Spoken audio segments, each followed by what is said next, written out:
The Slovenian government had to literally evacuate the entire village of Skipo.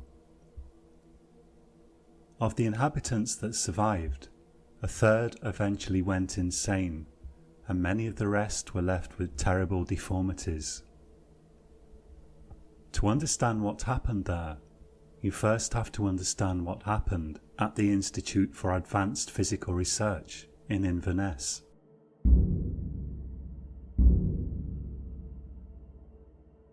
I hope after hearing this account you'll realise that, contrary to what some claimed at the time, I was not to blame. As a matter of fact, I did everything I could to prevent further horrors transpiring.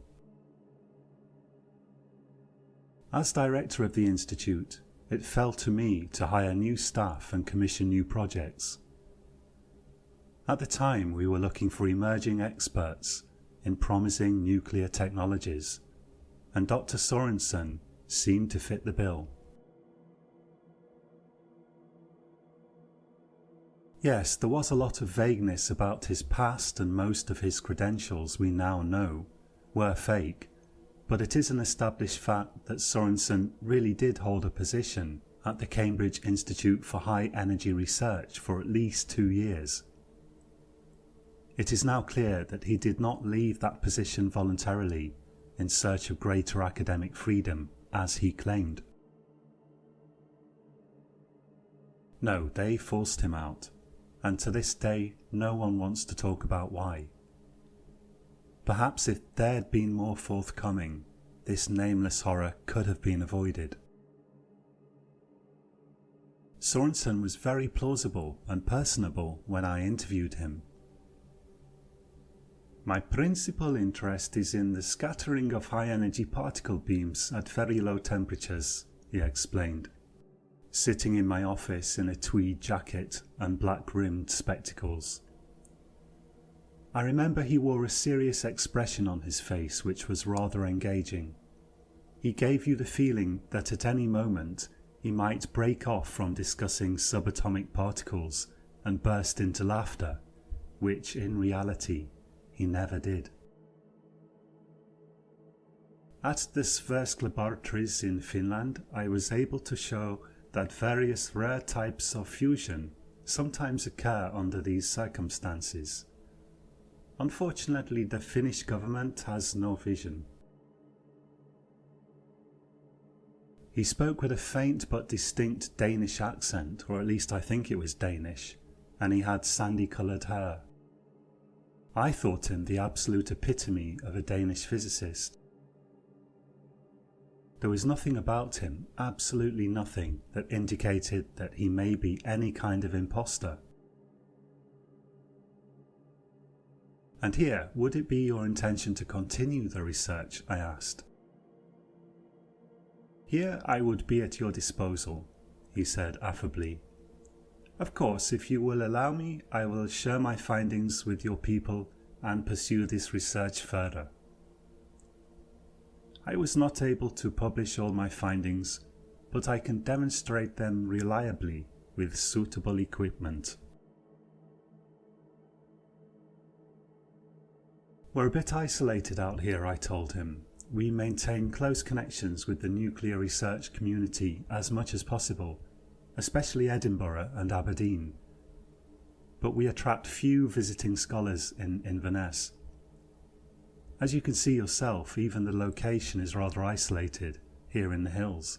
That doesn't bother you? It reminds me here of the village where I grew up, he said.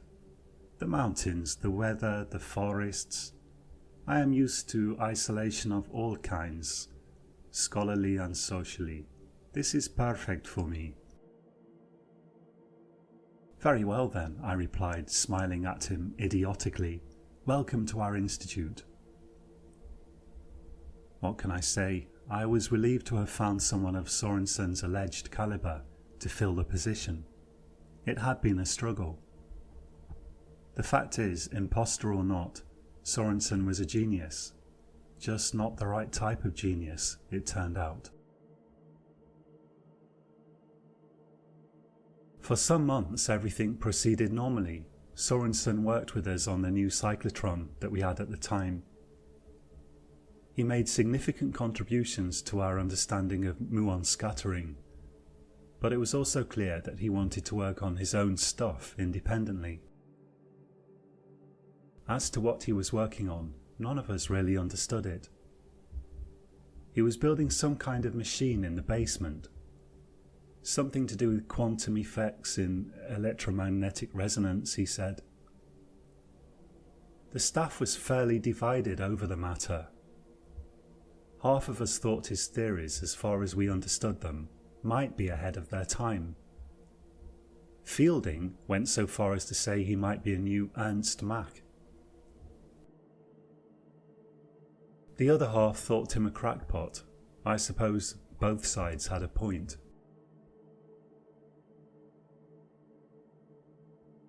I think it was about 6 months after Sorensen's arrival that he started actually running the machine.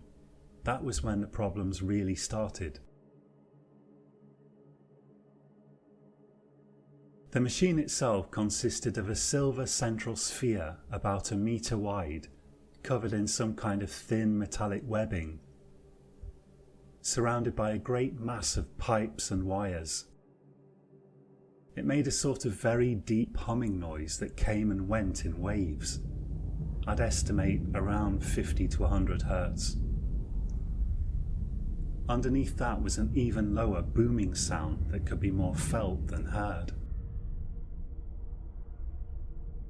But this doesn't convey the impression it created when one saw it in person, not at all. In the presence of the machine, one felt a kind of deep-rooted existential horror. It's impossible to explain it to anyone who hasn't stood there in front of it. We all felt it. Imagine the most terrifying machine you've ever seen, multiply the terror by 10, and perhaps you can begin to imagine a hint of what we felt. The machine affected anyone who even entered the building.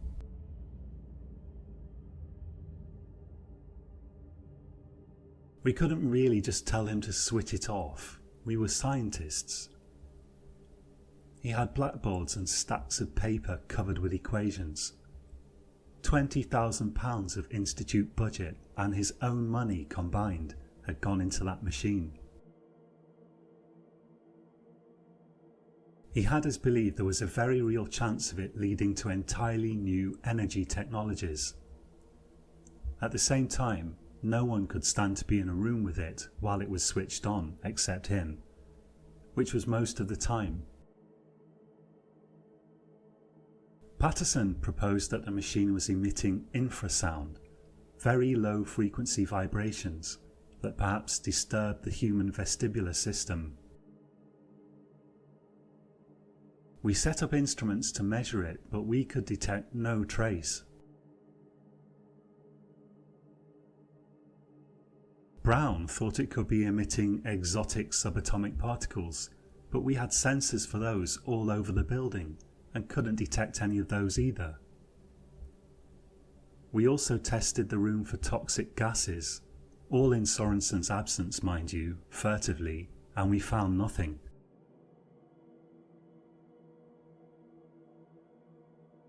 Then Patterson raised the idea of mass hysteria.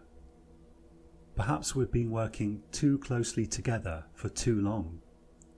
He proposed to bring in his dog, an immaculately groomed border collie called Burns, and see how he reacted. It turned out he couldn't get the dog to go anywhere near our building when the machine was switched on. He absolutely couldn't persuade the dog to go closer than the perimeter fence, and even there he looked distressed. We began to notice an absence of animals in general in the institute grounds. Clark had been in the habit of feeding starlings in the garden behind the institute, but the starlings didn't turn up anymore. The food rotted where it was. Our mouse problems evaporated also.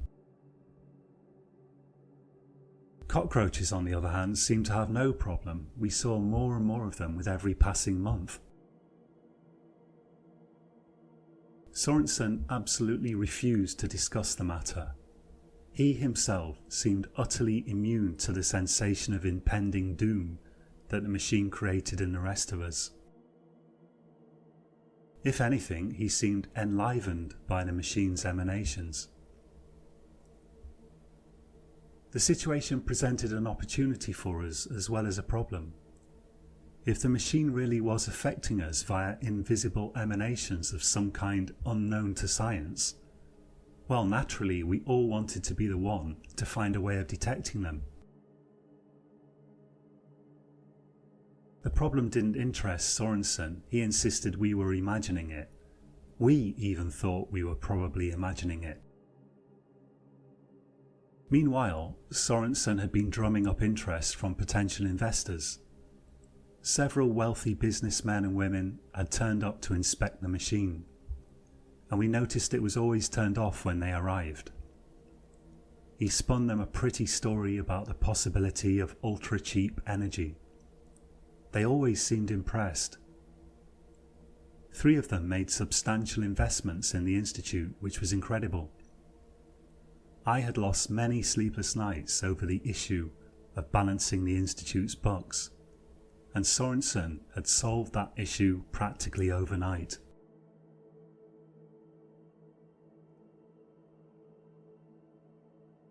After a year of having to be in the same building as Sorensen's infernal machine, there was not a one of us who wasn't taking some kind of medication, benzos mainly.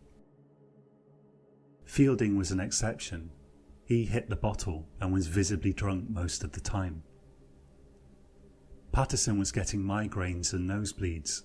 In fact, all of us were suffering headaches of some kind and painful stomach problems. About a year and a month after Sorensen's arrival, Clark tripped on some loose carpet at home and shattered his leg. The doctor said his bones had undergone a tremendous thinning and could break again at any moment. They had no explanation for it.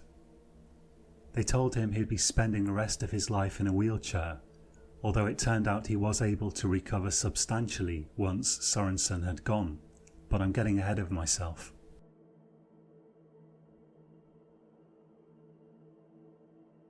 A month after that, I began to vomit on a regular basis several times a week. The doctors couldn't find anything wrong with me, but we were all joining the dots. If Sorensen wouldn't get rid of his machine, or at least give us some explanation of it that we could understand, then he would have to go. Better for the Institute to go bankrupt and fall into ruin 200 years of history down the drain than for us all to die. But how to get rid of him? He was there on a kind of tenure and we couldn't just fire him. Sorensen himself absolutely denied that his machine was responsible for any of our problems. He took readings himself, measured radiation levels, and had samples of the air sent away for testing, and of course all these tests came back negative, as we already knew they would. If he was determined to run that satanic device, there was very little we could do to stop him, especially in view of the situation with the investors. Of all people, it was Buchanan, our groundkeeper, who made the inferential leap that none of us geniuses could manage. To be fair, his first suggestion was to pay off some of the local lads to waylay Sorensen and give him a stiff drubbing. But we rejected that as men of science. His second idea was positively inspired. He reasoned that Sorensen knew very well what his machine was doing to us and didn't care. In Buchanan's cunning mind, that raised the question of what else Sorensen didn't care about.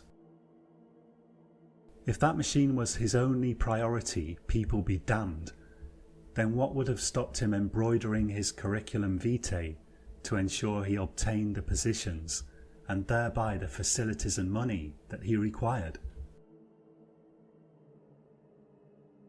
We set to work investigating Sorensen's past in detail, and what we found was quite shocking. Perhaps I should say, what we didn't find.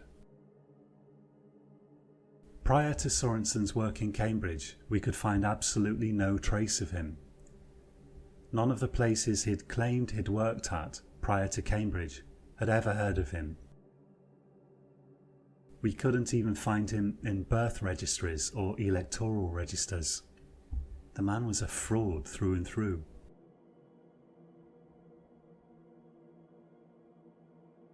Obviously, we had to confront him.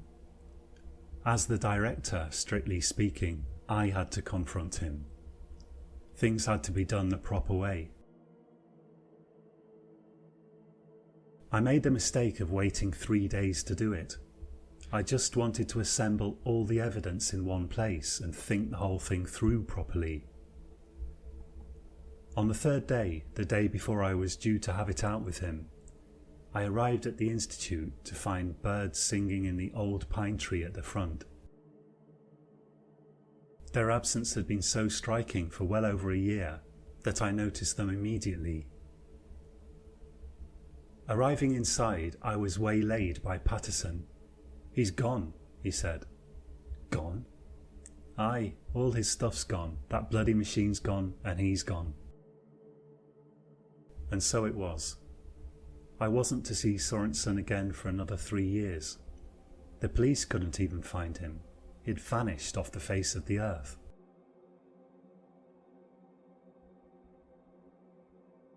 How he got wind of our plan to unmask him, I don't know. I suppose it's possible that Fielding told him. He was the most sympathetic to Sorensen's efforts of the lot of us.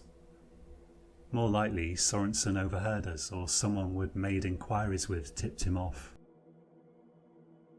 If you've ever spent any time worrying about money, you'll probably think the future of the Institute would have lain heavily on my mind at that point, but you'd be wrong. I felt the purest sense of joy I've ever felt. Actually, not until that point did I realise how much I had come to hate not just Sorensen's machine, but Sorensen himself. If the devil ever roams the earth in human form, Sorensen must surely be one of his most ingenious disguises. All our recent health problems evaporated in the following months. Clark was back at the Institute, hobbling around on crutches, faster than the doctors even thought possible. For a good year or so, I was just about the happiest man alive.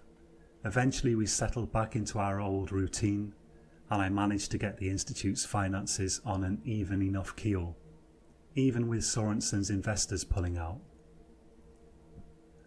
Then, after 3 years had passed, a visiting scholar from Austria by the name of Fischer told me of an odd rumour. He said there was a village in Slovenia where everyone was dying. Animals had fled the village. Women were giving birth to monstrously deformed babies. Even the plants were dying. The rumour was that the problems had started when a Danish man arrived, or soon after. He had apparently bought an old house, and shortly afterwards something about the place had started to terrify the locals.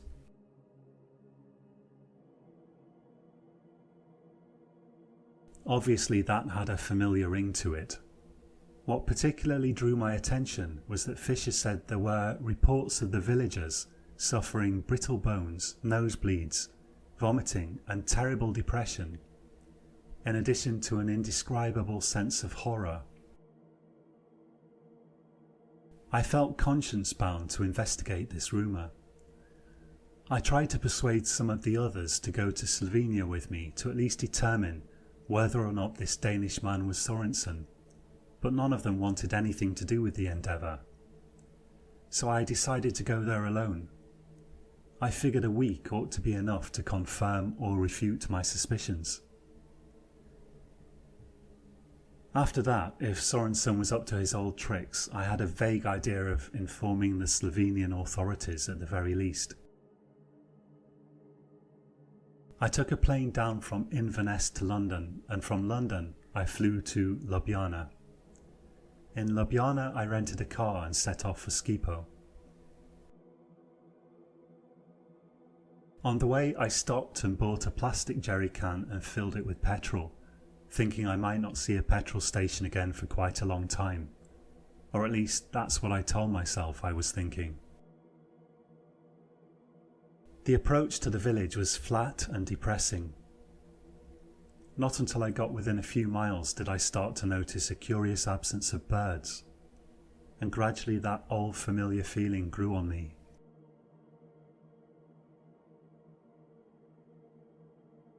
I had a horrible sense of déjà vu. It was sort of a feeling of returning to somewhere where I'd been before, somewhere I was very familiar with, and somewhere that I really shouldn't have returned to. I had a horrible hollowness around my chest and stomach, a dull diffuse pain in my head, a sense of dread, an irrational conviction that death was surely imminent, or if not death, then something equally terrible. As I approached the centre of the village, I saw a man lying in the road, blind drunk, I presumed. Other villagers walked unconcernedly past him, their eyes downcast, expressions of worn-out misery on their faces. I parked the car and got out to try to find someone who spoke English, to point the way to the house of the Danish man, if he existed. But inwardly, I knew I was only satisfying morbid curiosity. I knew perfectly well where the Danish man was.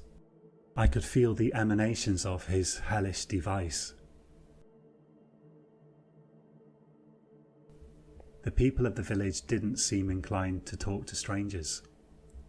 The village was just big enough to have a tiny supermarket, a run-down outpost of some Slovenian chain that I hadn't heard of. As I made my way there, I passed by several people on crutches. A man standing in a doorway, gazing blankly at the street with blood running down from his nose. A blind cat, and most horrifying of all, a woman pushing a nightmarishly deformed baby in a pram, the baby emitting sickening screeching sounds that hardly sounded human. In the supermarket, really more like a large village shop, no one seemed to speak English and most ignored my questions. Only one old man, hearing my inquiries, pointed with a tremulous finger in the direction where I had already sensed the grotesque psychic disturbance originated. I walked out of the door and gazed in the direction that I had, up until that point, feared to look. Out there in the distance, on a slight rise in the plain, was a huge old farmhouse, perhaps 4 stories high, the windows in its blank, impassive facade seeming to stare pitilessly down at the village. My stomach knotted as I saw it, and I knew that's where I must go. I returned to my car and turned into the dirt track that led to the farmhouse.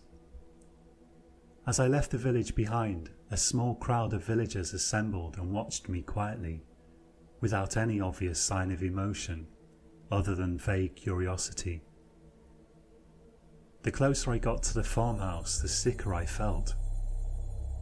I had to fight an urge to get out of the car and vomit, and an even stronger impulse to turn around and never come back. As I pulled up to the old house, I fancied I could feel a sort of maddening vibration in my skull, even from outside.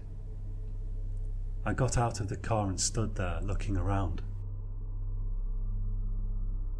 I wondered why the villagers hadn't simply all left. People don't leave their homes so easily, I suppose. The reaction of myself and my colleagues to Sorensen's machine came to mind. Why did we tolerate Sorensen for so long?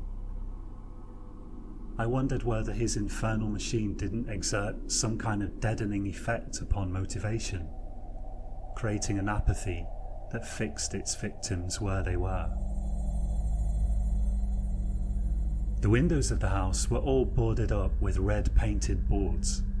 Its walls were covered with ivy, but the ivy was all dead, nothing but peeling stems and dried leaves. No vegetation surrounded the farmhouse in its immediate vicinity, except for some rotting hay that had been grass once. Around and about stood a handful of dead trees that looked as though they had suffered before they had died. Their branches struck eerily upwards, making grim silhouettes against the wide grey sky. The yard smelt of rotting flesh and vegetation. Some animal must have died there recently.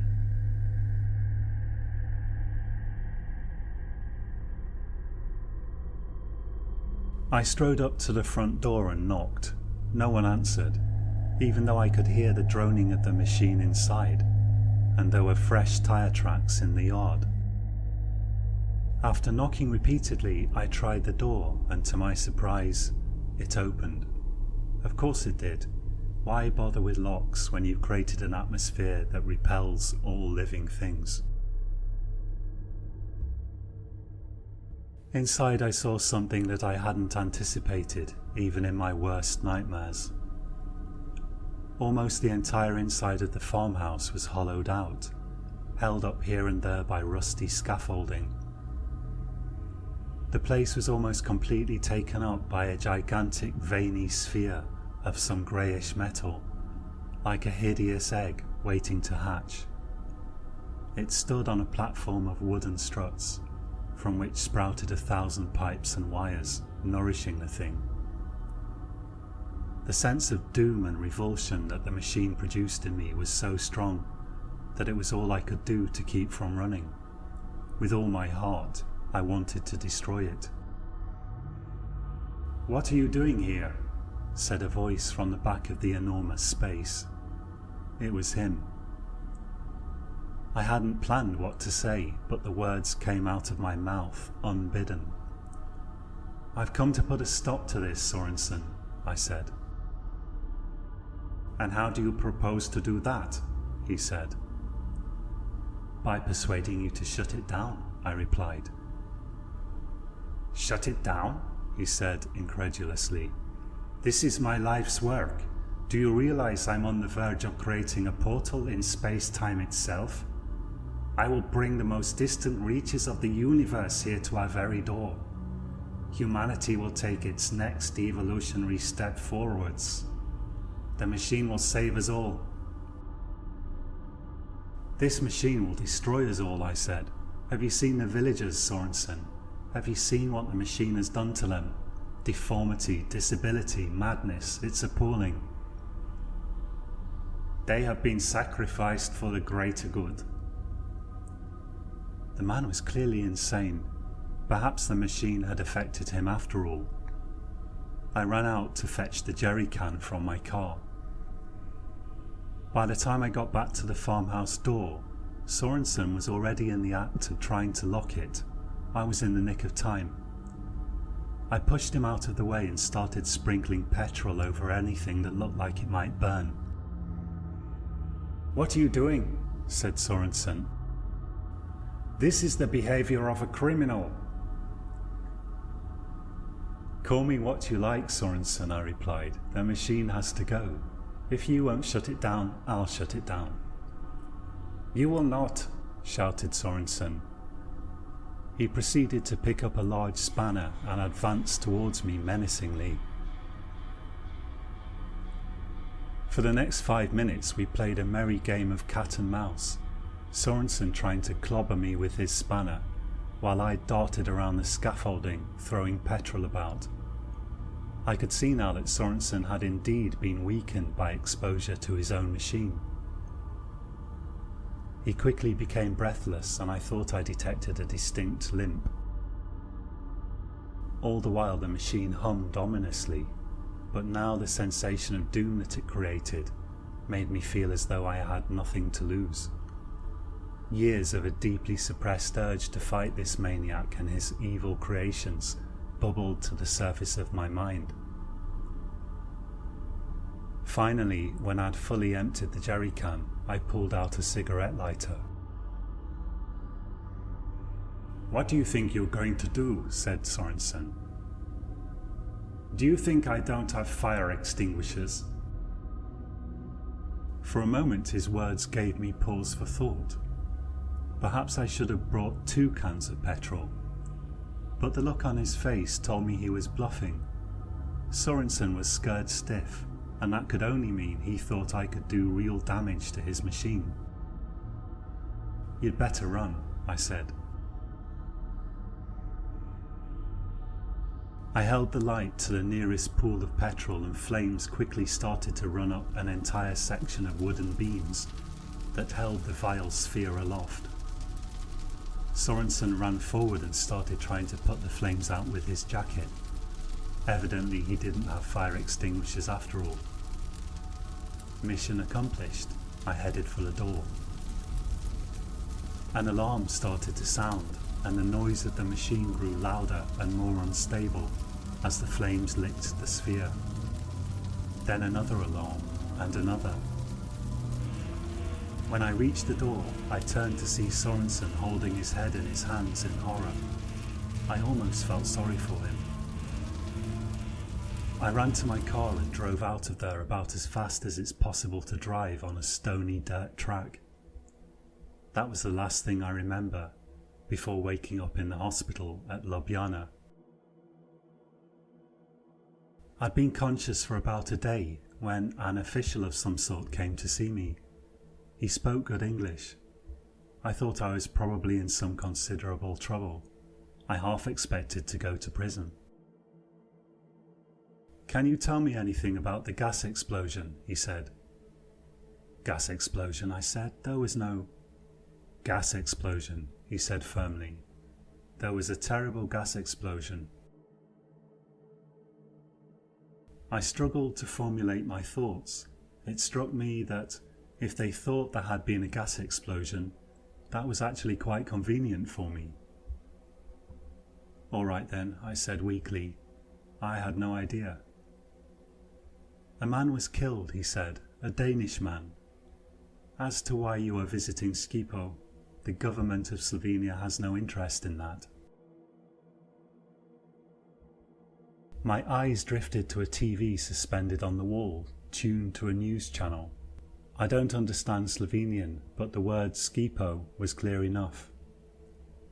The footage showed scenes of devastation, comparable to the effects of a small nuclear bomb going off. The villagers had apparently mostly survived and were being evacuated. "Sometimes gas accumulates underground," said the official. "It bubbles to the surface. The slightest spark can ignite it.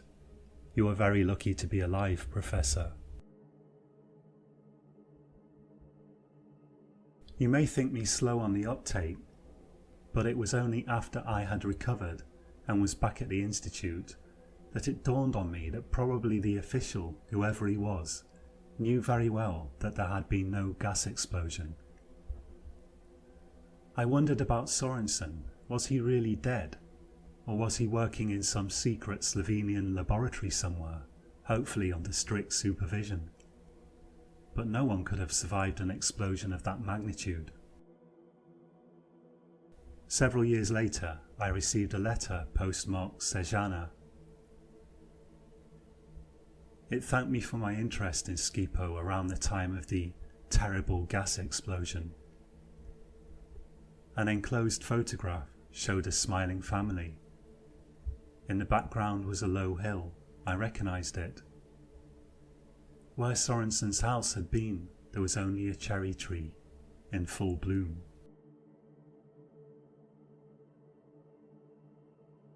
Thank you for listening. If you enjoyed this story, please devote the next 10 years to creating an enormous, purposeless machine. Also, if you would consider subscribing, that would be wonderful.